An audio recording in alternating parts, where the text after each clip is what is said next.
Hillary's had a very active post-presidential campaign period, or at least her campaign has, and it raises the question of what she's up to. She never does anything without a motivation.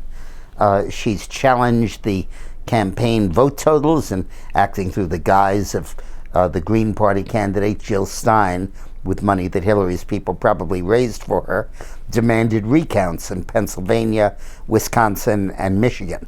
No recount dented Trump's lead at all. In fact, some of them actually found extra Trump votes. Then she moved on to the CIA, which said that there was evidence that Russia hacked into the U.S. election and deliberately tried to help Trump win.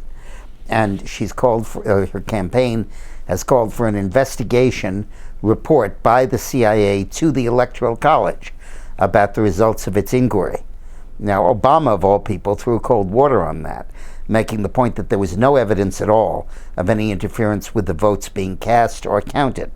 The interference was that they worked with WikiLeaks to unearth emails that were embarrassing to Hillary and the people in her campaign. And that certainly, while it might be unseemly, is certainly not illegal or, something to get really upset about. But she's given it a lot of publicity. Her minions are talking about it constantly. And then she, of course, emphasizes the fact that she won the popular vote by 2 million votes. So what's she up to? Well, I can only speculate. Whenever I hear anybody say that Hillary is definitely not going to run for something, my ears perk up, my hair stands on edge, and I listen intently for signs that she in fact is going to run again. I believe this woman will stop running when her pulse stops beating. And if she's alive in 2020, albeit at the age of 73, I think she may well run.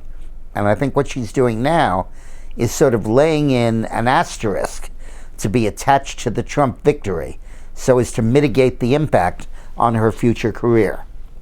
First of all, she's great pains to emphasize that she won the popular vote, which gives the Trump victory something of illegitimacy and may give her a sense of being robbed. It was that sense, remember, that kept really founded the New Left in the wake of the 2000 election, where people felt that Bush stole the election, and that animated the whole left-wing movement that took over the party in 2008 with Obama. In addition, by alleging Russian interference, she can, at a minimum, shed blame to other people for her defeat. It's Comey's fault at the CIA for the stuff he released about the email investigation. It's Russia's fault because they hacked into WikiLeaks, and they hacked into emails and released emails that the public had no business seeing. When you put this together, it really amounts to a case that it's not my fault. It was somebody else's fault that all of this happened. Now, in point of fact, that's ridiculous. The only thing that gave the email WikiLeaks any power was that she had tried to delete those emails. She had hidden them, she had not turned them over when they were subpoenaed, and they were communications from public officials in the United States that we were entitled to see.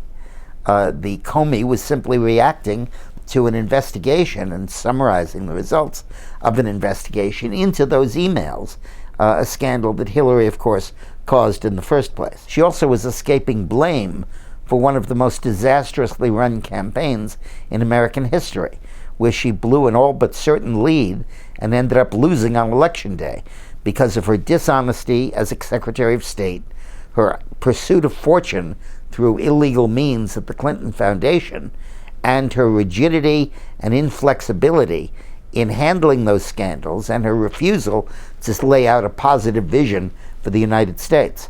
And of course, the big factor in her defeat was Trump's triumph, Trump's ability to come up with a message that really resonated with the American people, identified a constituency, high school graduate white men who had been overlooked in our politics, and got 67% of the vote from that group, and really smashed Hillary's ambition, and was also her stupidity and that of her campaign in not paying attention to the high school educated white men and the electoral votes they tended to control in Michigan, Wisconsin, Pennsylvania, and Ohio.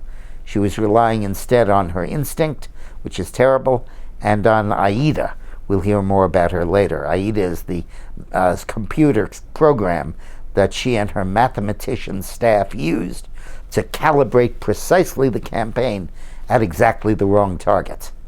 So all of this put together really makes me believe that we haven't seen the last of Hillary Rodham Clinton.